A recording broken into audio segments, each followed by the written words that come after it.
এই রকম ঝাল ঝাল করে ভাজা লঙ্কা জিরে ভাজা দিয়ে আলু মাখা, সঙ্গে ঠান্ডা ঠান্ডা কাগজি লেবু অথবা গন্ধরাজ লেবু দিয়ে পান্তা ভাত। খুব গরমে এটার থেকে উপাদেয় খাবার আর কিছু হয় না। আর তার সাথে যদি একটু পেঁয়াজের পকোড়া অথবা ডালের বড়া থাকে আর তেঁতুলের আচার, আরও জমে যাবে। কি বলো তোমরা? কালকে নববর্ষের দিন এটাই ছিল আমার খাবার। বর আর ছেলের জন্য অবশ্য অন্য কিছু রান্না করেছিলাম, কিন্তু আমি এটার লোভ সামলাতে পারিনি। একটু বাসি ভাত রেখে দিয়েছিলাম, সেটাই দুপুরে আমি জমিয়ে খেয়েছিলাম। তোমাদের কার কার পছন্দ এরকম পান্তা ভাত অবশ্যই জানিও।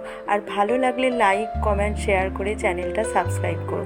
বড় ভিডিওতে আমি বিভিন্ন সহজ সহজ রেসিপি শেয়ার করে থাকি, একবার অবশ্যই আমার চ্যানেলটা ঘুরে এসো।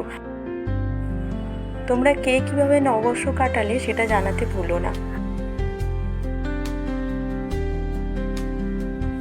আর বিকেলের মেনুতে ছিল লুচি, পায়েস আর সাদা আলুর দম।